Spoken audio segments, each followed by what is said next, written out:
Are you looking for a studio to get your next tattoo or piercing?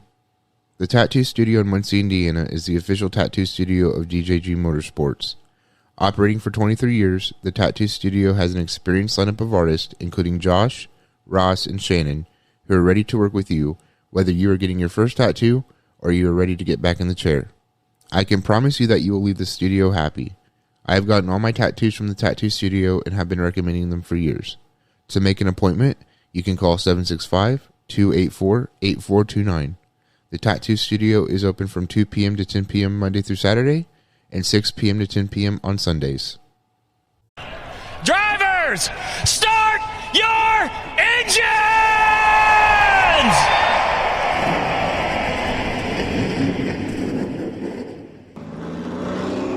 Yellow's out. Man's just about outwrecked him. And she busted her.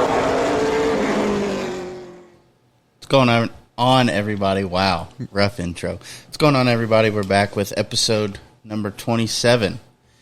Back in the studio another week, trying to get back on track. We've been really busy. Yeah. But racing season, I believe, is over for all of us. You have started My car's on jack stands, so... missing the whole front end, basically. You got it all tore off. But anyway, the green flag is out. We're ready to roll 3 wide with DJG. Dakota, how you doing? I'm doing good. It's been a long week. How have you been? Not bad. I stayed busy at work. I got a lot to do before Wednesday of next week, but I'll get it done. We've had beautiful weather.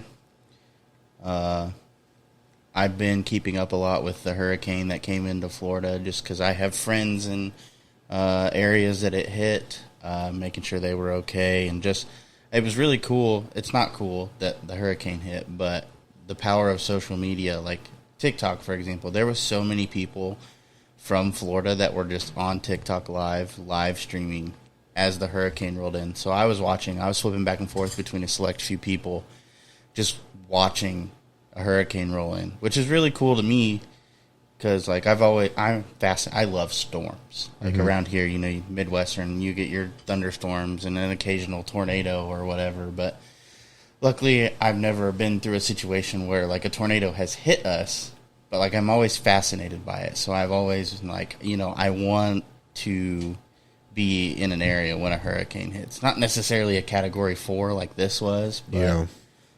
Just because some of the areas that got hit. I mean, I watched a video today of a family coming back to their house, and the kid crawled in through the window, and all their stuff was just everywhere. And you could see, so you think a typical doorway is what, 7 foot, maybe? It was an inch, like you could see where the water had been. Right. It was an inch below the top of the doorway, Yeah. which is insane.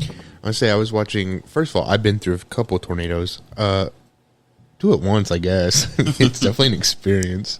But I was watching the news, and I remember watching a woman do an interview, and her husband was paralyzed because he's suffering from cancer, and she was talking about what she had to do or what she did to keep him safe and how helpless she felt. And I was like, that's devastating.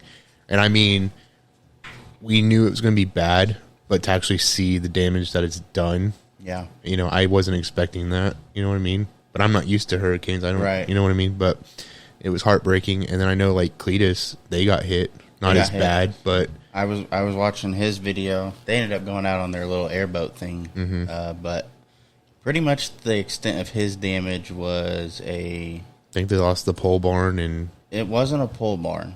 well, yeah, but It was just like a big... it's like a concrete pad with like a... It's a pole barn without the walls, basically. Right, yeah. But they hit his race hauler pretty good. Yeah. Had some damage there. But other than that, that's kind of the extent of his stuff. He had some stuff at his house, but for the most part, which is crazy to me because after college, my plans were to move down there, and the area I was going to move to was part of that got hit pretty good. So that would have been an experience, that's for sure.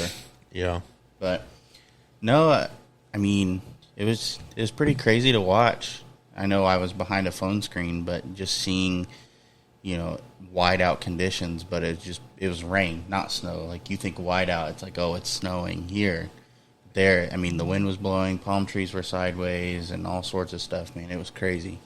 Well, and it was like, I saw people talking about like, oh, well, they should have left. And I'm like, imagine having to make that decision, first of all, of leaving your stuff behind. But then it's like, if you don't have the resources to just up and leave, Yeah. I mean, you're stuck there. A lot of people don't have that luxury. They don't have family elsewhere, things like that. And you got to think, you have basically an entire state trying to evacuate. So hotels, condos, all this stuff's booked. Mm-hmm. Like, so you really have, and gas stations are out of fuel. And so what do you do? Yeah.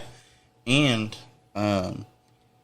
there was a lady I was watching on TikTok where they stayed, but it was because the path of the hurricane changed, and it was like a last minute notification, like they were under mandatory evac, but it was so last minute that they were like, we can't go anywhere. Right. And then, you had people stranded in their attics because the water was just so high that was their only option. Mm-hmm. I mean, it's just terrifying. I mean, Fort Myers just got absolutely demolished, man. I mean, it's gone. Pretty much. Yeah. Sanibel Island, gone, basically. Mm-hmm. The causeway to get to Sanibel Island broke. Yeah. Like, there's a big chunk of it missing. I mean, just crazy. The power of water is unbelievable to me. But anyway, yeah. Racing podcast, we'll get into some racing stuff. Thoughts and prayers, obviously, to everyone that's impacted. Sure.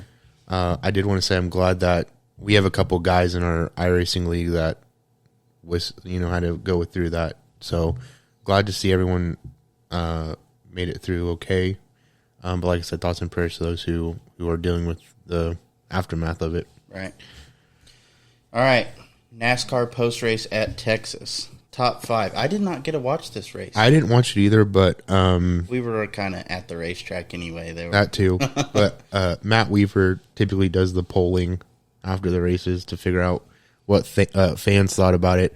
I think it was the lowest ranked race he's ever polled. I heard it was awful. Oh, I heard it was bad. I got back to the house Sunday night, and I was like, yeah, apparently, I was looking at Twitter. I was like, I didn't even see anybody post a winner. I didn't see nothing. I was like, apparently this race was horrendous. It was like our race last night. It was so bad that nobody wanted to talk about it. Eye pacing. Yeah. That's unfortunate, too, about last night. We could talk about that, too. Yeah, it was. I would like to. Yeah, we could. Because, especially, that's one of my. I'm good at that track. And I think I got caught up in a lot of stuff last night, but I still managed to work my way up to the top 10 at least 3 times. Mm-hmm. But anyway, we'll get to that later. Yes, post race at Texas, the top 5: Tyler Reddick, 4th consecutive non-playoff driver to win in the playoffs. Joey Logano 2nd, Justin Haley 3rd, Ryan Blaney 4th, and Chase Briscoe in 5th. So all the playoff drivers, we'll go through their finishing order. Obviously, Joey Logano 2nd, Blaney 4th, Briscoe 5th. So we have William Byron finishing 7th, Kyle Larson 9th, Denny Hamlin 10th, Daniel Suarez 12th, Ross Chastain 13th, Austin Cindric 15th, Alex Bowman 29th, Chase Elliott 32nd, did not finish, Christopher Bell 34th, did not finish. So playoff standings after Texas. We have Joey Logano, Ross Chastain, minus 12. William Byron, minus 13. Larson, minus 14. Blaney, minus 15. Hamlin, minus 22. Suarez, minus 26. And Elliott, minus 26. Below the cutoff, we have Briscoe, below the cut line by 4. Cindric, under by 37. Bell, minus 55. And Bowman, minus 56. Puts these drivers in a tough situation. Again, I didn't get to watch it. Apparently, a lot of people had issues. Yeah. Tire failure was a big thing that I saw. Mm-hmm. Chase Elliott, Christopher Bell, Bowman and Cindric all had tire failures. And I did see a couple drivers made comments about such issue. Chase Elliott being one of them. Elliott said, "I'm not sure that this is Goodyear at fault. Goodyear always takes the black eye, but they're put in a really tough position by NASCAR to build a tire that can survive these types of racetracks with this car. I wouldn't blame Goodyear." And then Denny Hamlin tweeted, If you're thinking that maybe NASCAR will look into someone else for tires, keep dreaming. Goodyear pays them a fat check, so they're allowed to gouge teams each week. So the opinion on Goodyear and their product is varying. Yes, among drivers. I don't know, man. I want to side with Denny here, just because I think there's enough data available that Goodyear should have access to make something. I understand that. I think in general there's a big tire issue with everything right now, but I don't know. I think NASCAR should give an opportunity to like Hoosier or someone else to come in and try and compete with Goodyear. I think it'd be interesting. I was going to raise that question though, with the effects of what's going on economically and all that good stuff and bad stuff. If they could still use that and as an excuse if they were to. I don't think they are. I think this is the product that they developed given the standards that they were given by NASCAR. But I would have to agree with you. I think it's interesting that, they should have data. I mean, it's clear that there have been tire failures from the get-go. So, why are they not, or, are they making changes for next season, or is it kind of like this is what we got? It'd be interesting to know. I feel like you can't sit here and have issues like this and not do anything about it. I mean, there's got to be something. It may be a complete restructure of the tire somehow, but I get wrong terminology there. Some of you are probably like, wow, this dude's an idiot. But that's, you know what I mean? Like, there's got to be something to, and again, it may not be, they might be stuck because of the regulations that NASCAR gave them based on, you have the tire, but you have the wheel size and how the car sits. Just like there was a big problem at the beginning of the season. If cars got a flat rear tire, they couldn't go anywhere because the car was sitting on the ground. Right. So, I mean, I do see it from both sides. How much of that is just Goodyear simply failing? Not failing, but not performing up to expectations, and how much of it is they simply can't do anything because of the stipulations placed on them by NASCAR. It's definitely interesting. It's kind of a and I don't even know where to start. I don't either. I will say, controversial take on this. As much as I love the product that this car gives, as far as, we have 19, 20 different winners this season, teams are more competitive, it might be saving cost in the long run. I think these cars are giving more issues than reward, in my opinion. Are they really saving that much in the long run, though, if you have cars just randomly catching on fire with no mechanical probably failure? Not. But the expectation was, or the pitch on this car was that it would save teams cost later on down the road. I don't think it's happened this season. I think it's going to take a couple seasons. But I'm not I love these cars for what they give, but I hate these cars. And I know we got into that last night, and we'll talk about it today too, but I'm not necessarily as huge of a fan as I once was, I don't think. I heard this saying when I was in middle school, and I'm going to use it here too. $1 million idea, $1 execution. I agree. I think there's definitely some big kinks they got to work out. And I would like to think that it's going to happen. I think it'll probably have to wait until after the season's over because it can't make any huge changes when we're in the middle of the playoffs. Right. But the unfortunate part of that is that someone may end up getting really, really hurt before that change happens. And that's what I'm worried about, especially with this weekend is Talladega. So before we go on to this, here's a prime example. Yeah. So Alex Bowman is going to miss the race at Talladega. And I saw the in-car video of him wrecking, and it did not look like anything major. Right. But following a crash at Texas, Alex Bowman will not compete at Talladega. Hendrick Motorsports announced on Thursday that Bowman had been suffering concussion-like symptoms and had been evaluated by physicians. Following his evaluation, it was determined that he could not compete on Sunday. NASCAR has granted Hendrick Motorsports' request for a waiver, enabling Bowman to remain eligible in the 2022 playoffs. And because of that, Noah Gragson will fill in for Bowman, opening the number 62 for Justin Allgaier. Following the Hendrick Motorsports announcement, Hamlin took to Twitter saying, "Pretty disappointing that our sanctioning body refuses to acknowledge or accept any responsibility for drivers getting hurt. It's the same oh, wait, what?" This was his quote. So Okay. he put they in all caps. Okay, it's the same they said. We know better. It's wrong these drivers continue to get taken advantage of by the system.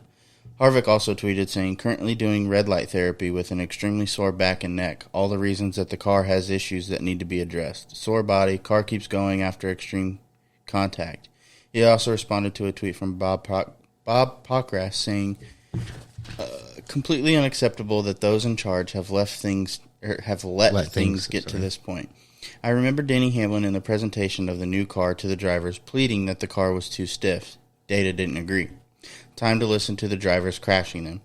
Harvick also responded to a clip of Andy Petrie discussing the safety developments of the next gen, saying, "As you hear Andy Petrie say in this interview, when he talks about the industry, I don't know about the drivers, is very telling as to who has all the say in these processes, NASCAR and the teams." So, I mean, again, watching the video of the wreck, like, it didn't look like anything crazy. Well, and that's how I felt about Kurt Busch's wreck at Pocono. Mm-hmm. Did he end up like backing into the wall like Kurt Busch did? Like, is that I didn't? He got sideways in the corner, and just backed it into the wall. He was able to finish the race. So, but I remember seeing somewhere that he told his team that he wasn't feeling good, and we now know that he's suffering from concussion-like symptoms. What I find interesting, and I was thinking about this today too, is like the veteran drivers. There's only two of them who's really speaking out about this, but you have Kevin Harvick and Denny Hamlin coming out, not afraid of dealing with NASCAR's outrage at them speaking out. I'm surprised that there's only two drivers speaking out, but I feel like maybe it's because they've accepted the role as the veteran drivers to kind of speak for everybody. Because I remember watching an episode of Door Bumper Clear, and they asked Reddick about it, and he seemed hesitant to talk about his opinions on it because of NASCAR. I just wanted to say, if that's the case, it's unfortunate that NASCAR is handling this the way they are. Because, one, I feel like drivers should be able to criticize the safety. They're the ones who are putting themselves at risk. But then for them to come out and say, well, you guys are going faster and you're hitting at different angles that we've never seen before. Let me pause you really quick. At this point, I don't even think it's criticizing the safety. I think it's them begging for a safer product. But this was prior to what we now know. Okay. You know what I mean? This was following Kurt's accident, but not quite Bowman's accident, where, you know, it was looked at more of a criticism, like, you know, whatever. Now I think it is drivers who are pleading with NASCAR to do something. My thing is, we have how many races left? We have a handful. We go through like the middle of November or early November, something like that, I think. So I think we have Talladega and maybe one other race in the round of 12 and then the round of 8, round of 4, or whatever. So we still have a handful of races. And like you said, you know, I hope things change before somebody gets hurt, but I think that's I don't want to put it out in the universe, but I feel like that's just what's going to happen, the way that these cars are, because we don't have one driver who's out on concussion. We have two drivers out in cars that I don't feel are safe, and I know they don't feel are safe. For hits that are relatively normal for a car to make, you know what I mean? Right. And that was my point too. It's like NASCAR's really being like quiet about it, or saying like basically pushing off the driver's concerns. I also want to add another accident or another wreck into this conversation. Cody Ware. Mm-hmm. Yeah, I was going to want to talk about that too. That was brutal. Gnarly. Yeah. Brutal. And turns out he did have a brake that wasn't noticed the first time around. So he's still going to be racing, from my knowledge, but he did have a brake and he's in a boot now. But I just think NASCAR is handling this the wrong way, which is why I'm titling this episode The Downfall of NASCAR. Last week we talked about drivers potentially going on strike and what we thought the likelihood of that was going to be. I personally think, because I've seen a lot of people talk about it on Twitter today, I think that if NASCAR really doesn't do anything about this and keeps pushing or keeps suppressing concerns, I would not be surprised to see drivers protest, whether that's this season or they refuse to get in the car again until things change next season. So, wishful thinking here, but say NASCAR goes on strike. All the drivers are just like, nah, I ain't doing it until this car's safe. Let's put them all in super late models. Fair enough. Do it. Something. I Bring mean, short track racing back. yeah. I just, it frustrates me because I'm like, I have a feeling that it will take somebody getting hurt or worse before NASCAR finally says, this is what's going on. I think it's very clear that it's or worse because people are already getting hurt. Yeah. And I mean, you can't take head injuries lightly either. Like, look at the quarterback from the Miami Dolphins. That was his second hit, an injury in 4 days. Yeah. I want to know why he even played. I was talking to a guy at work about it today, actually, and he was talking about how, so he took that hit on Sunday, and I guess the team reported it as a back injury and not a head injury, so that's how he bypassed concussion protocols. Potentially, that's just... And now he's going to have to pay for it. I mean, those aren't light hits. I don't know. I'm glad to see that the drivers like Kurt and Alex are like taking it seriously, and I think Dale Jr. played a part in that with his experience. But back to the safety of these cars, I would like to see, first of all, I would like to see more young drivers speak out on it and not be worried about the repercussions of that. But I really don't want to see anybody get hurt, and I'm afraid that's what's going to happen before anything gets done about it. Just a quick thought that I had. Do you think that this begins the transition into, you know, how I talked about how, you know, we were talking about the stiffness of these cars and how I mentioned, I believe it was last week, how IndyCar and like Formula One and stuff like that are designed to break apart whenever they are in an accident so that the driver doesn't take the brunt of the force. Do you think that this begins a transition into that for NASCAR? Which... I don't know. I don't think so. Ironically, that would be the exact opposite of what they were wanting to do. Right. I don't think so. And I don't know what the solution is because I'm not an engineer. I'm not a designer. But I mean, I am, and I still don't have a solution. So we had this conversation last night, and I got pretty heated. I feel like if they could take the old car, and when I say old car, I mean the car before the next gen, and threw the next gen body on it, because these bodies do hold up better, but that's because they're different composite. If they could somehow take like the chassis and everything from the old car, apply it to the new car, but then still be able to offer the whole, you can have a reduced amount of time of repairs and all this other stuff, it'd be a perfect car. I feel like. I don't think the old cars were unsafe at all. I mean, drivers probably still had their concerns, but I mean, look at how far the cars had come with the addition of the Earnhardt bar, the Newman bar, which literally saved his life.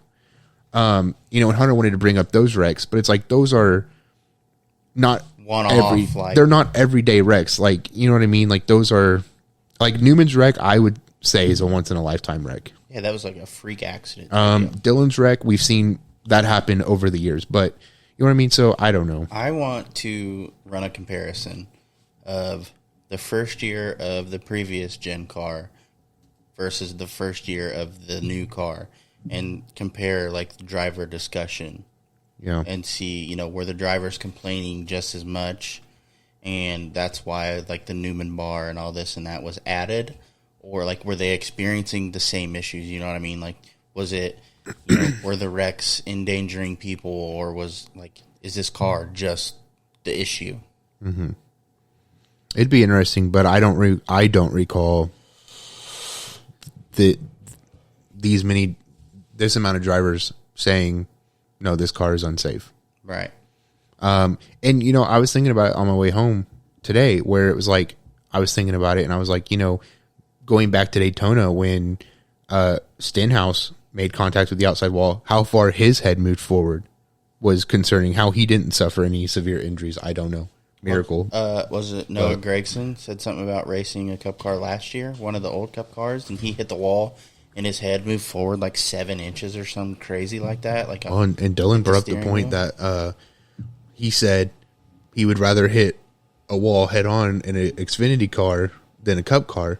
And I saw something else today doing research that Noah's made comments about not wanting to run Cup because of his run at the championship in the Xfinity Series, and how if he got in a wreck in the Cup Series, it would end his or could potentially end his run at that. So I don't know. It's concerning, and for NASCAR to kind of just blow it off like it's not that big of a deal, or to like save face, is just, in my opinion, bullshit. Do you think they're low-key like panicking behind the scenes, or they have to be? Because let's go back to the beginning of the season when we were talking about this and the data and the rumors about the test dummies being killed in these crashes. Do I think they were being killed? Probably not. I think that's a bit of a stretch, but they would have had to have this data back then. You can't tell me you simulate a car wrecking and you're not simulating a car going rear end first into the wall like the two people that have gotten hurt have experienced. Like that's not a one-off accident. No. And they had test dummies, they had sensors attached to these test dummies. I would feel like they would have gotten the same data. I don't see how you don't. I also don't think you could pay me a Kyle Busch salary and strap into one of these cars. I would tell you to kiss my ass. I'm not doing it. I'd probably do it. I don't think so. I don't think the reward is greater than the risk. I also wanted to ask you what you thought about Kurt Busch. Do you think he returns next season, or do you think this is it? I don't know. He retires. I'm kind of on the fence about it. I think he retires for that same reason. I don't think he thinks the reward is greater than the risk. I think because you got to think he's been out since the concussion or the wreck at Pocono with the concussion. I don't think he comes back because that's a lot to risk. How old is he? He's in his 40s. So, naturally it's going to take his body a little bit longer to heal from something like that. Right? So, him sitting out since then makes sense, I guess. But at the same time, it's like, is that him waving the white flag and being like, I'm done? Or, you know what I mean? Like, it's kind of a, like I said this earlier, but it's a coin flip. It's kind of 50-50. But I think I'm leaning more towards he's not coming back because, he's seeing all this stuff happening. He was part of it. And like these issues just keep occurring, and nothing's really getting done about it. So, unless some big drastic change happens in the off season to where all the drivers are, like every single driver's on board with something that's going on, I honestly don't know if he'd come back. And that might be the smart move for him, because if he doesn't, like you said, the risk at this point in time, the risk is not worth the reward. Right. And I feel like, I'm not a medical doctor either, but for him to be out this long, he's not the first driver to be out this long, or to be out with a concussion, but to be out this long, I think is telling of how severe it really was. But at the same time, you have, isn't Bubba Wallace running his car now? But at the time, like Ty Gibbs was running for him. So do you think part of that decision had to do with, hey, it's seat time for him? Like I thought that at first, but he was running he was in the playoffs, I think, right? Was he? I don't know. Or I don't think he was. Maybe not. No, I feel like he was, because I feel like they... because he... they had the waiver, and then they waived it. Because that opened up 2 spots for the last race. Yeah, so I thought I was right. So yeah, you are. He was running for a playoff. I don't see him giving up that opportunity, especially for 23-11, them being a new team. If they had an opportunity to run for the playoff championship, I think they would have absolutely taken it. But I don't know. It's good for Ty. So many possibilities. I don't think he comes back. I think it opens the door for, my personal opinion, it opens the door for Tyler Reddick. They would have to settle because I know RCR said that he'd be there next year. But I don't see him coming back, which is unfortunate. But it's not worth it, in my opinion. I don't think so either. Because, I mean, I've never had a concussion, but, I mean, it can be life-changing, I'm sure, so. I don't think... Yeah. I don't... It just baffles me that you have guys going 180 miles an hour in a car. And, like, I understand. I think it's a difficult task to be able to provide something. It's like, hey, if you hit a wall going this fast, you're going to be fine. Like, it's not a It's not a guarantee. Right, but the old cars handled... I mean, like... I just don't get how NASCAR has any confidence in the car at this point. Here's what I thought when they first announced it. I was like, or hearing the data, I was like, how did we step back in progress? Comparing this car to the Gen 6 or whatever, the car before the next gen, I feel like we've taken a step back in safety. Yeah. And Chase Elliott made the same point about, I don't think it was about the safety of the car per se, but he responded to Justin Marks on Twitter and basically said he feels like we've taken a step back since 1948. So, I don't know. I just feel like we've taken a step back. I think it's unfortunate, but I hope NASCAR really is panicking because I personally think that drivers will refuse to race until things change. I would. I wouldn't want to risk my life and be the next fatality because, you know, these cars aren't safe. And I think a lot of people will get confused about that statement, you know, not wanting to risk their life. I think drivers know that every time they strap in the car, like, they're not guaranteed, you know what I mean? Like, it's dangerous. But this is unnecessary. There's a certain level of safety that NASCAR should be able to provide these drivers to be like, hey, you know, the chances of this happening are significantly less because the car that we are providing you is safe. Right. And it's just not. Like, well, I was going to say, going back to the way NASCAR's handled it, even when they were testing and there was those rumors about the dummies being killed, I don't think NASCAR handled it well at all. They kind of just blew it off. They're just kind of like, no, like, they didn't. I'm like, well, where the hell did these rumors come from? I mean, it had to come from somebody internally, in my opinion, you know. I don't think people are just going to pull that out of their ass randomly. I think there was legit concern, and now we're seeing drivers get taken out with concussions because the cars don't give. I'm not, like, a leader of any sort, but when it comes to something like that, if there's an accusation of, like, oh, the test dummies are dying, and this may have been out there and I just didn't see it, but I would be providing proof to, you know, people that, hey. Well, I think, don't quote me on this, but I think they did give data to the teams. Whether the data was true or not, I don't know. But even then, I feel like Kevin Harvick was outspoken then. Yeah. After they received the data. The general public never saw anything. That's what I'm saying. I'm not referring to the teams. Like, the general public should be in the know. You know, you can't just be like, oh, no, that didn't happen. Yeah. Show me that it didn't happen. Like, right. Because then we wouldn't be having this conversation right now, potentially. And drivers wouldn't be severely injured and taken out of the playoffs. Right. I don't know. It's interesting. We'll see. I really hope that nothing happens that NASCAR won't be able to take back. I think they could be very proactive right now, and I think they're not.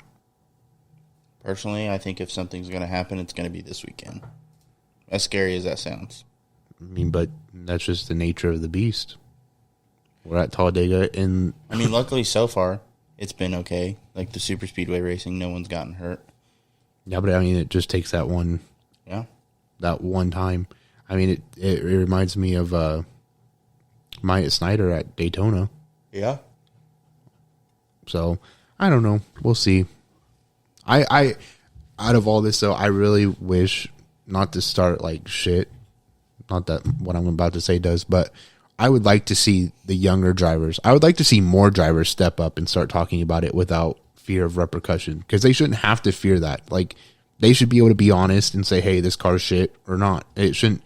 But I am glad that Kevin and Denny are kind of taking on that role. I'm glad that somebody's talking about it and not worrying about, the impact of that. Yeah, I just hope other drivers see that and are like, okay, well, I'm going to start saying something too, because I think if, NASCAR knows that all the drivers are on the same page, but if nobody says anything, like, they can deny it as long as they want to. But until all the drivers are like, no, like, this is unsafe, blah, blah, blah, blah, blah, I don't think that's going to happen. Right. As much as I hate to say that. No, I agree with you, though. I don't see a driver being like, no, this car's great. I love this car. Right. But, anywho. Moving on. Jimmy Johnson is retiring from full-time racing. On Monday, Johnson announced that he was stepping away from full-time racing after competing in the IndyCar Series for 2 seasons. One part-time season, one full-time season. Despite his announcement, Johnson said that there are several bucket list events that he wants to compete in, including the Le Mans Rolex 24 and the Indy Charlotte Double. I thought that announcement was interesting, but I don't really have much to say on it. I mean, I don't Jimmy's either. been racing for 700 years. I do want to say congrats, though. I think he's had a very great career. And so, well-deserved. I know he said he doesn't like the word retirement, so whatever you want to call it. But, yeah. I just wanted to throw that in there. I thought it was interesting. Oh, for sure. I mean, Jimmy Johnson made a pretty good name of himself from racing, so I think that's a pretty big announcement, And he's been able to do both, like in NASCAR and IndyCar, and there haven't been that many people to be able to do that. Granted, I will say, I think NASCAR probably helped him. I'm gonna go on further with this statement I'm about to make. He hasn't had the success he had. He hasn't had the success in IndyCar that he had in NASCAR. No, but branching off of that, he also wasn't in IndyCar very long. Right. 2 seasons. Well, 1/2 season, 1 full season. But I think he did pretty damn good for. I would say though, I think it's a big adjustment. Yeah. Well, I was going to say the jump between the two ends careers. Juan Pablo Montoya really didn't have a successful career. Danica Patrick committed career suicide by doing it. I think now I know she gets a lot of shit. And Kelly Earnhardt even said this, that if she stayed with Junior Motorsports longer than she did, she might have been more successful. I agree with that. I think Danica really just rushed it, and kind of ended her own career. But the jump from IndyCar to NASCAR, and in this case NASCAR to IndyCar, is not easy. And I also think that Jimmy knew that, obviously, but didn't worry about ending his career because he already said he was done with NASCAR. So it was like a hobby to him. I want to get some opinions, one from you, but from anybody who feels free to comment on this. Do you think it would be more difficult from a driver's standpoint to transition from NASCAR to IndyCar or from IndyCar to NASCAR? IndyCar to NASCAR, I think, would be harder. I think they're both difficult, but I don't know. That is a good question because, I mean, 2 different playing fields. But I think maybe it's just Jimmy Johnson as a driver, but I don't think he had like a terrible tenure in IndyCar. Whereas you look at Pablo Montoya, Danica Patrick, they had rough transitions, but Tony Stewart came from IndyCar to NASCAR and had a phenomenal career in NASCAR. So, I mean, I don't know. I guess it depends on the person. Real quick. What do you think? I want to say IndyCar to NASCAR is more difficult. Mm-hmm.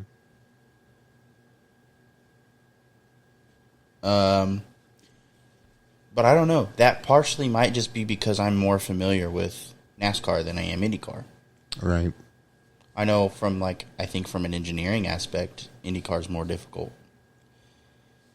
Because, just the way the cars are built and all this, that, and everything else. I'm not undermining the engineering that goes into NASCAR, but I think Indy cars are more technical. I mean, I don't think that. I know that they are. right. You know what I mean? There's more moving parts to an Indy car, more, and I want to say more engineering. Engineers, please don't come for me, but I think that they're more, whatever I just said, more engineering involved because of the sensors and everything else involved in an Indy car to make an Indy car go. Yeah. Whereas like NASCAR, I mean, it's pretty like simple. Yeah. Not to me, but you know what I mean? There's not a lot of moving parts compared to IndyCar. Yes. Some more IndyCar kind of NASCAR news. Charlotte Roval. Connor Daly will be making his NASCAR Cup Series debut. Obviously not a full transition. He's staying with IndyCar, but he is running the Cup Series race at the Charlotte Roval. So I'm excited to see how he does with that. I'm a big Connor Daly fan just because he's a Indiana boy. I've raced with him on iRacing on multiple occasions. Cool dude. Yeah. I follow his Twitch. I've talked to him through his Twitch chat, everything. Love Connor. So, good. I wish him the best of luck on that. Expectations? I'm not sure. I really don't. It's a road course, so he has that on his side. But again, Cup car, not Indy car. I hope he has a good run. I think it'd be awesome. Yeah. Yeah. We'll see. I wish they would do more of that. Like more NASCAR drivers. Is he going to be running for that? What is it? No. Well, I don't know what team he's running for. I can't remember. It's not the. I don't think it's Project 91. Okay. But I don't remember what team. I think it. I don't know. I'm not even going to pretend to know. I don't recall. I remember seeing it, but I glimpsed at it, and I don't even remember seeing it. I just saw that he announced that he was running the Cup cars. All right, well. Moving on to Mount Lawn last weekend. That was a long weekend. We spent 2 full days at Mount Lawn, just kind of doing our thing. I told somebody, I was like, I've been racing at Mount Lawn since 2016, 2017, and that was this has been the longest season, in my opinion. It feels like it's about the same. I know why you're saying that, though, but it's because of the amount of issues you have had with your car. You think? I 100% think that. I was sitting there, I was like, this, I love this place, I love the racing, but God, I'm ready for this to be over. I will say, I'm thankful that you did not race stock compacts last weekend. That race was chaos. If you weren't there, it was shit. They started, what, 30, 35 stock compacts? Almost 40. I'll say that. Almost 40 compacts. A wreck fest. And people behind me were saying, this is awesome. This is awesome. I'm like, this is fucking boring. Like, they're wrecking each other. They're spinning out in the infield. I'm like, I don't know who's finding enjoyment in this. Not me. This is awful. It was a shit show, but maybe to somebody else it was awesome. So, not to me. I didn't like it. I do want to note, I feel like the Crown Vic 100 lapper was probably one of the cleanest races of the night. I think it was one of the, absolutely the cleanest race of the night. One of the better ones. But yeah. So, any other thoughts on that before I go through? I'll go through. No, I'll talk about it when we get down to it. But so your late model feature winner was Austin Coe. Your stock compact feature winner was Chris Gray. Your modified feature winner was Harold Scott. That's the name we were looking for. We couldn't remember. Pro compact feature winner was Zach Morris, and your Crown Vic feature winner was Matt Whitty. Wanted to say congrats to you for your 19th place finish. Can't remember. Yes, 19th. Your dad was 15th. 15th. He won a heat race this weekend. Not sure if they listened, but I wanted to thank Travis Lee for racing my car on Sunday. He stepped in for me and finished 7th. So huge thanks to him. So at first, it seemed like a relatively good weekend. We find out, what was it, Wednesday or Thursday, that there was some controversy. So and I will let you take that on. I'm gonna go down through this really quick. First off, I think I'm gonna save the controversy for last. Sure. But so going to the Crown Vic race, we were at our driver's meeting, and they told us that they were going. So typically at Mount Lawn, if you go into the pits, there's a white line that they have. If you cross that white line to go like back to where your car is parked, you're done during your feature. So during the race, there's like a separate pit lane that goes back out onto the track, you can stay there and like make quick repairs, change a tire, whatnot, whatever. But typically, I'm about to sneeze. Typically, they make you wait until the next yellow flag to come back out on the track. Well, they made an exception for the Crown Vic race. They decided that they were going to let people come back out on the track under green flag conditions. Was it at the discretion of the guy standing there? At the discretion of the gatekeeper, we'll call him. Would he let you back on the track under green? But they were still letting people back on the track under green, which yes. I think saved a ton of people, which is why I didn't finish as well as I wanted to. So we're at a driver's meeting, and we get back, and everyone's like, "You're starting on the pole." I'm like, "The hell I am." I was like, "I am not starting out front for this race because a lot of people are very impatient." And so we got all lined up. Do you mind if I ask you, are you happy with that decision, or if you could go back, would you have started on the pole? I think, knowing what you know now, due to my lack of experience, I would have still, because of that, like, I'm going to the back. Mm-hmm. As I get more comfortable behind the wheel of the car and maybe get some things figured out, because I just think me starting up front, like, I'm too slow to be starting on the pole. Like, I'm going to get shoved into, because Frank Hardcastle was right behind me. Mm-hmm. And he's typically pretty fast, you know. So I started in the tail, and in 3 laps, he was lapping me. If that tells you anything, like, I would have gotten shoved into the short turn.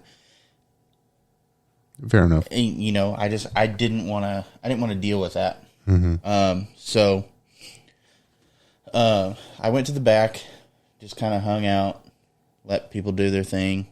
Was just kind of trying to not destroy my right front tire.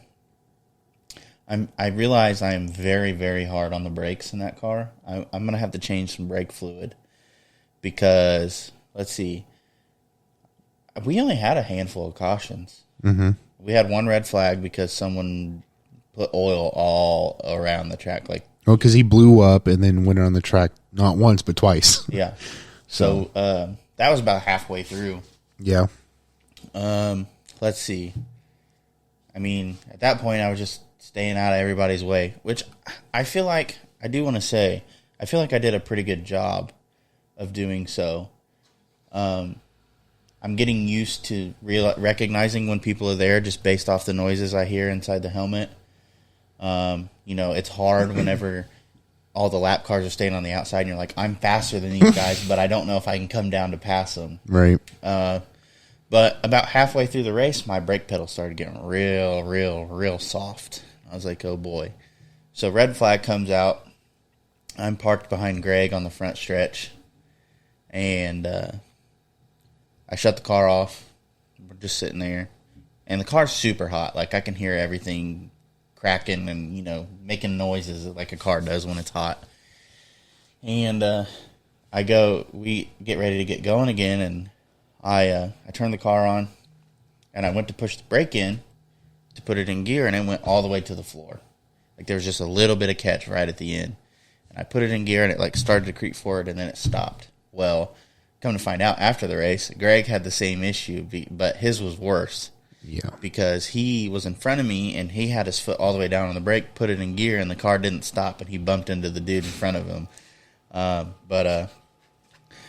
that point on, I mean, I ran about 30 laps with basically nothing for brakes. And when you're driving that hard into the short turn, you're like, I don't know if the car's going to slow down or not. It's kind of scary. Not to mention after the fact, or like at that point, there was oil dry all the way around the track. So it was a huge dust cloud. And then you're like, I can't see. I don't know where the edge of the track's at because there's a huge just cloud and I'm on the outside. But eventually I was trying to pump the brakes, get them to come back. Nothing. I finally got them cooled down enough that I had brakes and I finished out. I was laps down, so it really didn't matter me passing people, but I was passing people that were also laps down, and just good experience what it's like passing people and maneuvering this, that, and the other. So it was fun. There was some drama there.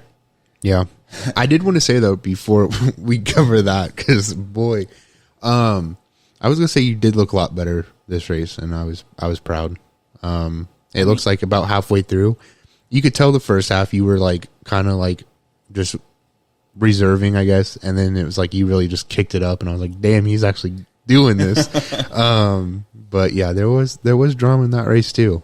I will say, I do want to point out, which we thought my car was only firing on 7 cylinders whenever we had the 50 lappers, so we changed the spark plugs, ignition coils, and fuel injectors, and the car sounded so much better. I think I ran somewhere between a half a second to a second faster last weekend than I did for the 50 lapper, so I'm okay with that improvement. Got a lot of stuff to get figured out. I think I'm going to change rear end gears and all this stuff, because I think that's where a lot of people are just faster than me. They pull me on corner exit. But we'll see. My right side tires looked great. I think they probably got another race or two left in them, which is crazy because I ran all 100 laps on them. And my tires from the 50 lapper were gone at the end of that. But let's see. We're pulling off, and there's some drama between. Do I name drop? I think all of Facebook knows about it by now. We don't have to. I won't name drop. But two drivers who I don't know if they were bad. It was for the lead, I think. Yeah. And I don't know if it had anything to do with points or not. I think it did. And well, I don't know, because maybe not, because I think in the driver's meeting they pretty much said everyone was decided except for the modifies. Okay. So I think it was just for the lead. But anyway, one driver said that the other driver, like, he was beside him enough that they made eye contact. And the driver on the outside just cut in and spun out the driver on the inside, thus taking him out of contention for the lead of the race. And a lot of things transpired after the race. Both drivers stopped in the big sweeping turn and had some words. There was almost a fight in the pits afterwards, and then some words said on Facebook that I tried to keep up with. I haven't looked at recently. It's unfortunate because we found ourselves in the middle of that fight. I wish I had a microphone. Sir, can you tell me what's happening? I did have GoPro footage of the 100 lapper. My GoPro shut off on me twice, and I think so. The first time, I think it just got too hot. Yeah. So under the red flag, I turned it back on and started it again. But the second time it turned off, I don't have the door on the side to, like, keep the battery in place. You think it just slid out a little bit? No. Oh. So there was one time where in the big sweeping turn, I got up a little too high, and there's a big-ass pothole right there. Like, it just drops off. I hit that so hard, and I was like, oh, my right tire, like, I bent the rim. I was like, there's no way. I think when I did that, it slid the battery out enough to just turn it off. So that sucks, but hey. Yeah. The quality of the video looks fantastic. So I debated on uploading it because a lot of it's just me getting passed by the leaders. But okay, upload it. But we'll see. So let's see. Moving on to the modifieds. So first off, I want to give a huge shout out to Harold Scott. I know he's never going to listen to this. He has no idea who we are. No idea who I am. No idea who Dakota is, I'm sure. But he's up there in age, still racing modifieds, winning modified races at that. Just a couple weeks ago, had a major surgery. Was it like a heart surgery or something like that? I didn't even know about this. I didn't either. But had a major surgery just a couple weeks ago and was back in the seat of the car and won the race. So, I mean, just absolutely insane to me. Especially, like, I'm not going to sit here and say he's old or whatever, but, like, just from like even like my young self, you know, I'm like, dude, if I just had a surgery like that a couple weeks ago, ain't no way I'm sitting in a race car. And he's like, whatever, I don't care. Right. You know, so I'm extremely impressed by that. So hats off to him. Congratulations on his win. So coming down to the drama in the modifieds, it was the points championship between two drivers. I will name drop these two drivers. Yeah. I don't race with them. So it was TJ. It was or not TJ. JJ Schaefer. JJ Schaefer and Ryan Eminette. And like I said, during the drivers' meeting on Sunday, the promoters made it very clear that every champion had been decided except for this division. And Ryan was in the lead, and 21 points separated him and JJ from the championship. And so this race was going to determine the winner. And so that was like the context of what was leading up to what we now know. I'll let you take over, and then I'll throw my 2 cents in maybe at the end, because I know that my opinions might not be so well liked. Basically what happened was I think Ryan was ahead of JJ, was involved in an accident, and Mount Lawn has a tap-out rule.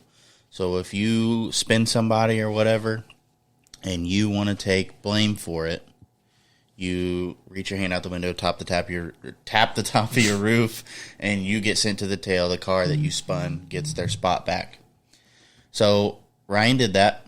So he got sent to the tail, which at the time seemed like, hey, there goes his championship. Yep. So at this point in time, I believe JJ had it. Well, there was a wreck coming to the checkered flag, I believe. I mean, it was towards the end of the race. Towards the end of the race, something happened, and Ryan's transponder fell off of his car. So due to that, they had Eminette scored 14th, finishing 14th. Yep. And so they found the transponder, they figured out whose it was, they knew whose it was, and they went back, and I don't know if Eminette's team went and told them. Or like, well, my understanding of the Facebook posts were they found the transponder after everything was said and done. After the wreck. I don't know what transpired after that, but the track says that they were made aware of this development on Monday. Ryan's team contacted them and said, hey, we were scored 14th, but video shows us finishing 10th. So what's going on? They discuss it and decide that after everything had already been said and done, they were going to keep in mind that by Ryan being scored 14th, that gave JJ Schaefer the points championship. And it was like by 3 points. It was a very small margin. So I didn't want to say revoke the championship, but they had already named JJ the champion after the race, which I'll have that opinion in a second. Ryan's team contacted the promoters on Monday. The promoters make an announcement on Wednesday, I think it was, saying that they found an error with what happened, and because of this error, they were going to score Ryan finishing 10th, because by the video, that's where he finished, and by him moving up 4 positions than originally thought, that gave him the points championship, and he was named the rightful champion. And then it led to the controversy that we're now watching play out. Yeah, so again, they basically took the points championship, gave it to Ryan, and I don't know the extent of what's being said, but I try to keep up with the comments, and I try really hard not to say anything, but I understand being upset over the issue from JJ's point. And I will say, though, I saw the track's announcement first, jumped over to JJ's Facebook, and saw his comments. I think his comments came first, his post came first, and then the track followed up. But anyway, you can. But I guess, I understand being upset. But, I mean, I feel like the promoters did the right thing here by clearing everything up. We have video proof of how everything went down, where they finished, and they corrected their issue. So, I mean, you can be mad all you want. But I feel like it's stupid to be mad at them. They did the right thing. Yeah. I want to make a couple points, and it's going to be like very scattered. My first point is, and I told Hunter and Jarrett this last night, they would have gotten shit on if they did not name a champion, because people were saying they should have waited till they were 100% sure.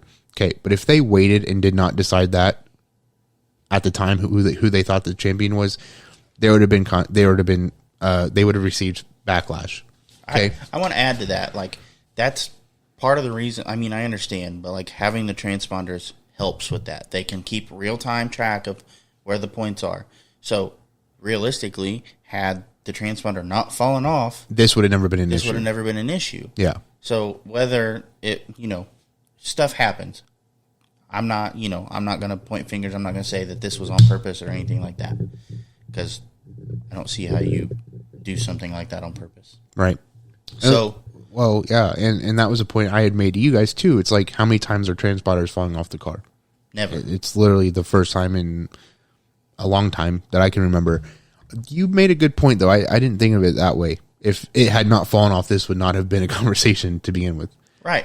So for people to be pissed off at the track and at the promoters, for this situation, I think is just wrong. Yeah, I think they did what was right. You can't tell them to not name a points champion whenever they have the real-time data to keep up with that throughout the entirety of the race. Like, right.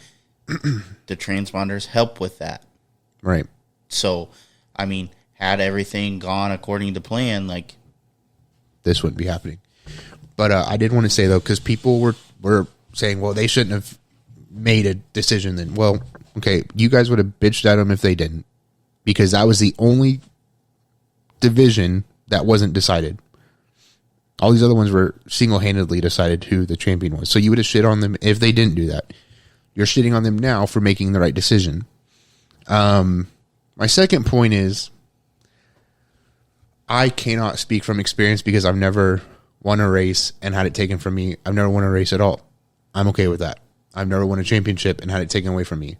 But for somebody to go on Facebook and demand a public apology and to say that they're not racing at a track again and everything else that was said, I think that's a bit much, in my opinion.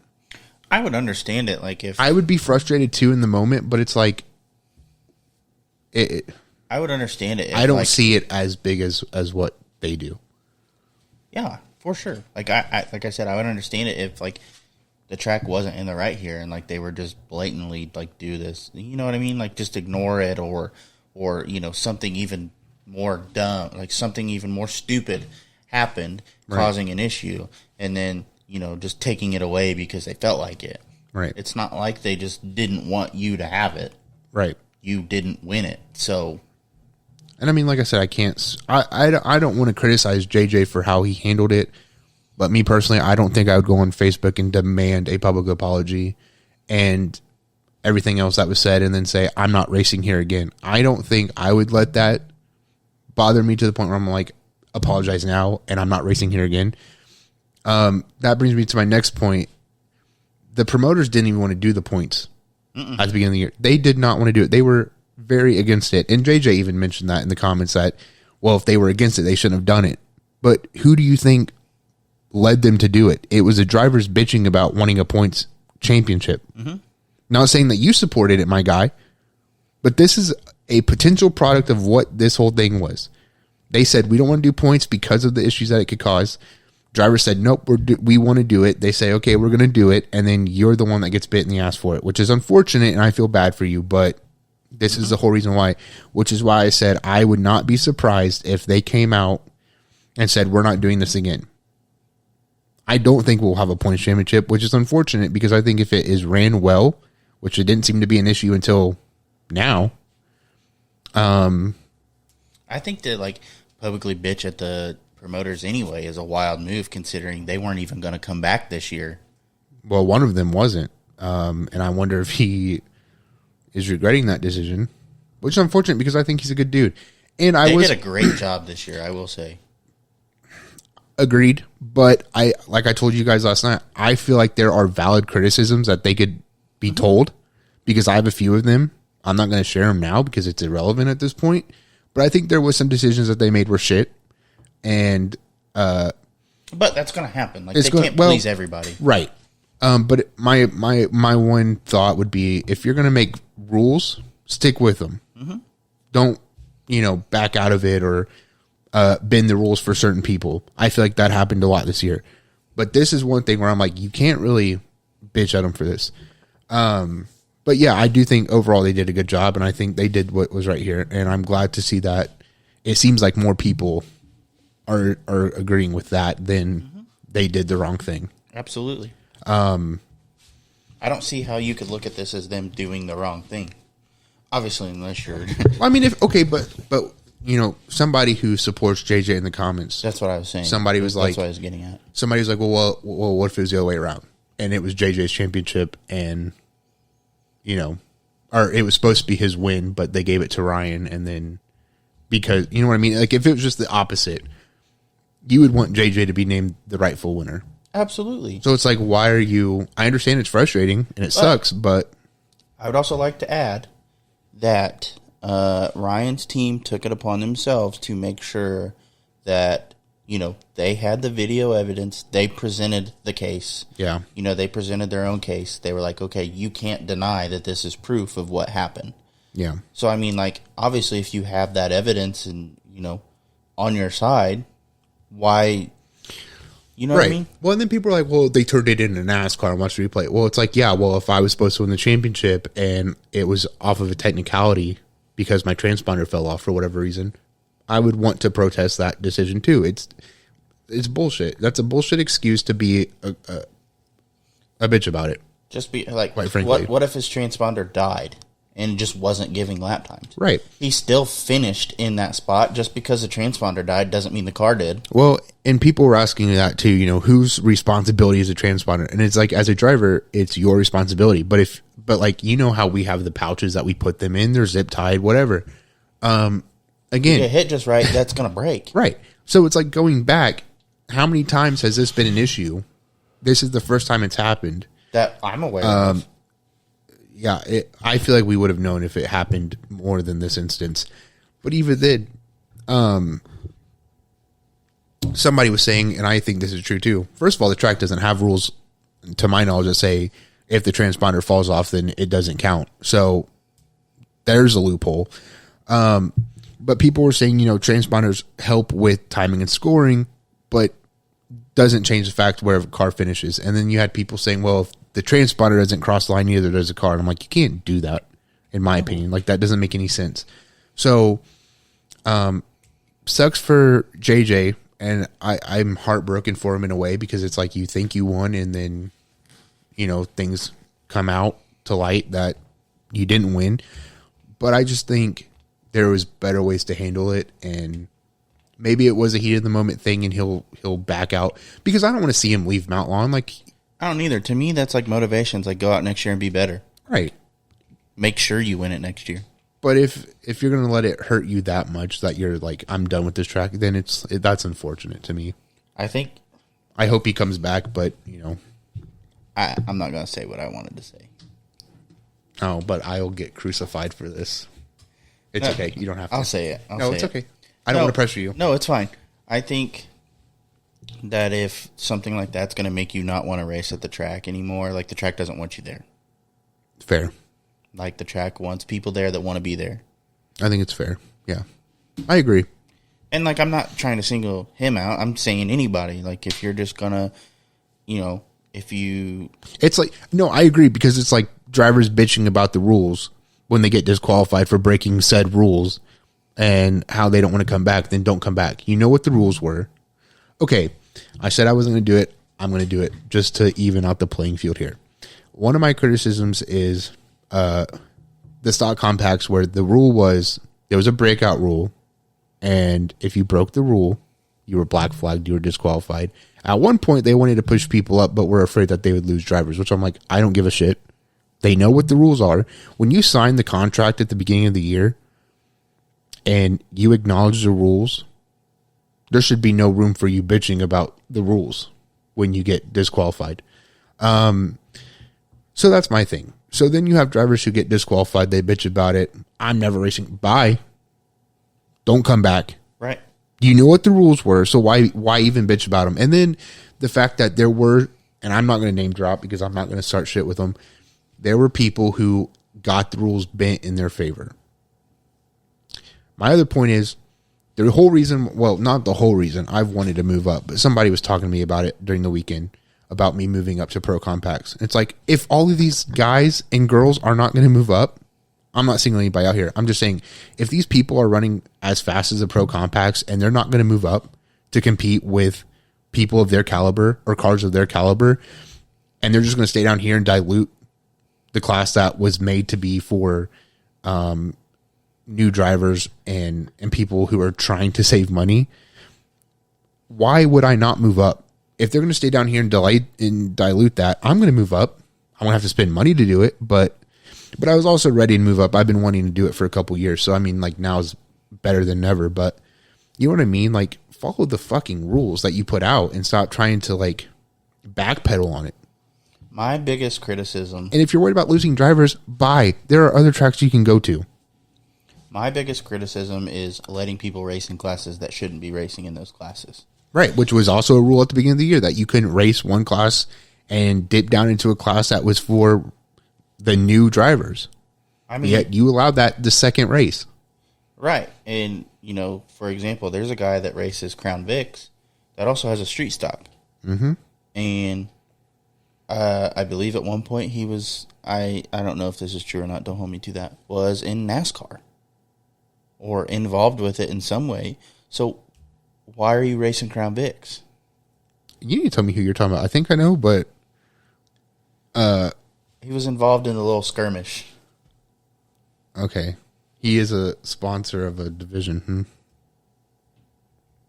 I don't know. Maybe the Pro Compacts, if that's...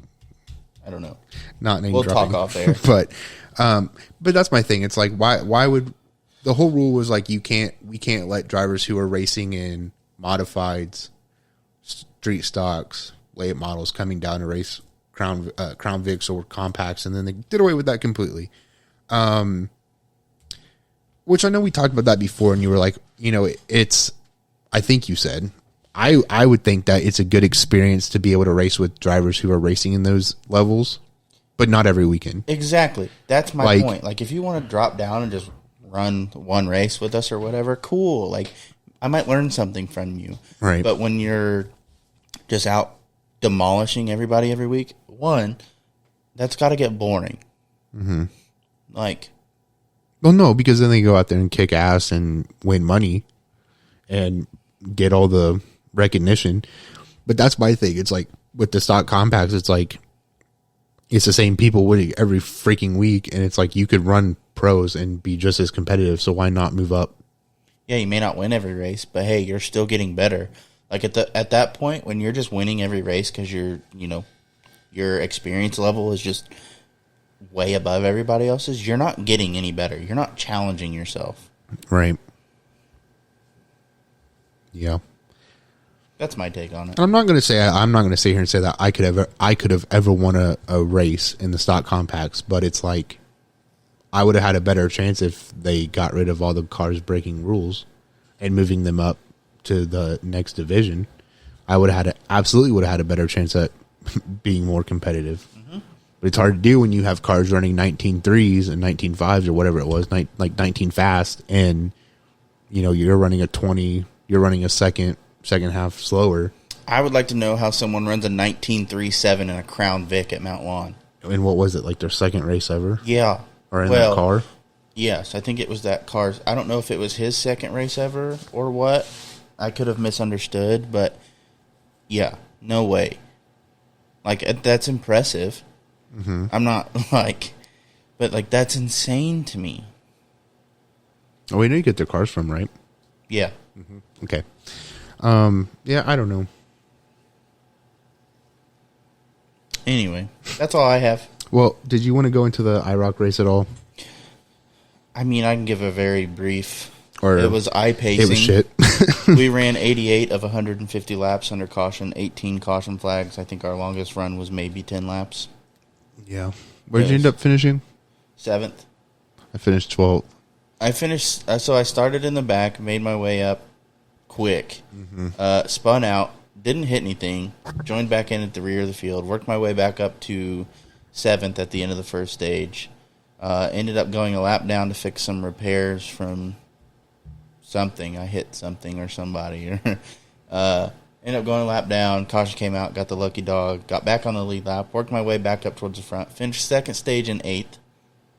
Ended up back in the back again somehow. Oh, I got involved in like four wrecks on the last stage. Like, I just couldn't get out of the way. Right. It was chaos. And then ended up finishing 7th, so I'm not complaining. I got 4. If you know how iRacing works, you'll understand what I'm about to say. 4 incident points were my fault. I ended up leaving the track with 26, I believe is what we determined. Yeah. I also had 4 that were potentially my fault. And I will say, after watching it, me assuming that the car to my outside was going to go up towards the wall a little more is on me, so I will take responsibility for that. So 4 of my 24 were my fault. So got involved in almost every single wreck that happened. After the race, I walked out to the living room. Dad goes, "What the hell happened?" I said, "Fuck, I don't know, but I finished the best race of my career, so I don't care." Last season I finished 10th at Bristol, but this has been my best finish ever, and it's been good for points. I think I'm sitting 31st in points right now. So good run for me. I don't care. Like, Wally was parked in front of me, and I blasted through him. I was like, out of my way. I'm not going to sit here and wait, because I thought maybe the caution was going to come out. It didn't. So I finished 12th. I'm not sure where Hunter finished. We were supposed to sponsor this race. Shout out to Wally for forgetting, because I was telling Jared, I was like, no offense, but I'm glad our name wasn't associated with this race. It was bad. So Chris Wally, who is our league admin. Shout out, Chris. We appreciate you. Yes. He lives in Florida, so he was kind of dealing with stuff for the hurricane, so he didn't have a chance to get everything ready for that, which I'm perfectly okay with, because which I don't think this next race is going to be any better. We go to Martinsville. So I don't know, though, because Martinsville always seems to be better than Nashville and IRP. Now, I don't know if we're allowed to say this, but rumor has it that IRP won't be on the schedule next season, which is unfortunate. I love racing on iRacing. I do, good too. at it. I would say I'm good at it, but I'm able to stay clean. And I was going to say, I was running consistently, like, front of the pack. Like, 15th was kind of where I was sitting at. So, consistent at that track, because I'm patient and I know how to run the track, and I feel like half these people don't. We could talk about this off the air, but I was going to ask you last night before our internet kicked us out of Discord, whatever the fuck happened there, if the rumor's true about IRP, if Nashville will be the next victim. I also don't know if you saw my message, but I sent you a message right before I got kicked out of Discord because our internet failed. I thought we were being attacked. Not gonna lie. I said, "Damn, IRP, another lost speedway, rip." No, I didn't do that. And then my internet kicked. I was like, "What happened?" But I hope not. I mean, it's unfortunate. I really wish they will race there next year, but I mean, after having 3 consecutive years of just shit show. But like I said last night, I think IRP shows who knows how to drive and who doesn't. Yeah. And I think it's a good track to keep. Like, yes, it's a caution fest, but like it shouldn't have to be there. There has to be a way to clean up the racing. Like, some of these guys just don't care.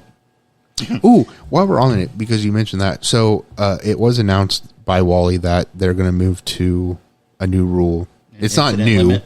But we've had it before. But any track less than a mile or a mile, incident limit, 20 incident points, you're disqualified. What do you think about that? Because we talked about it briefly last night, real quick. I like it to an extent, but again, a lot of it comes down to you just get involved in stuff that's not your fault. You're fucked. And there's nothing you can do about it. Yep. Yeah, I was thinking the same thing. There's like, pros and cons. Yeah, but it's also like if you're the victim. Like me, I'm not saying I'm perfect. I have caused issues, but most of the time, it seems like I'm involved in someone else's stuff. And so 20 incident points seems like a lot, but at a track like IRP, you typically get 4 at a time. Yeah. So that's what, 5? 5 incidences that you can be involved in. I mean, some tracks are more like strict than others. Like IRP, you can hit the wall a couple times and it doesn't really, you don't get any. Mm-hmm. But like if you, sometimes the slightest bumper tap, 4X. Yeah. So if you're somebody who is racing clean and gets involved in everyone else's stuff, you're screwed and your race is over. And we race for points and money, so it kind of sucks. But I don't know. I mean, this series is great. This league is great. I enjoy most of the people we race with, and I don't know. I hope we can figure it out. But that's all I have. Same here. All right. We are approaching Winchester 400 weekend, I'm so excited. I think we have some ideas coming up as we prepare for Winchester 400 weekend. We're excited. Also, my birthday weekend. It's a big deal because it's your birthday weekend. It's our 1 year anniversary. It's just the Winchester 400. So it's a great weekend all around. Weather, I'm praying, don't see the future, but I'm hoping it's a lot better than last year. Yes. So exciting all around. I'm getting excited. I'm going to jinx us, but I'm going to say it. Okay. We're going to get rained on at Winchester. Don't say that. Hurricane. Don't say that. Fuck it. We'll survive a hurricane in a fucking tent. Well, what I'm saying is, like, it's supposed to come all the way up to, like, Tennessee, That's Kentucky. true. Yeah. So, like, we're going to get something from it. There's no way we don't. Surely. Yeah, I don't know. Maybe it'll be in and out. It won't impact the campground too much. I really don't want to get stuck again. That was a shit show. Anyway, we will be back next week with another episode. Hopefully we can get AJ back with us. He had some class for his, I don't even remember what it was. I think he's getting his EMT cert, so he had class tonight. But AJ's out saving lives, so doing better than me. We appreciate him, and we miss him very much. Anyway, hopefully we can get us all three back in here and have a good time again. But until then, see ya.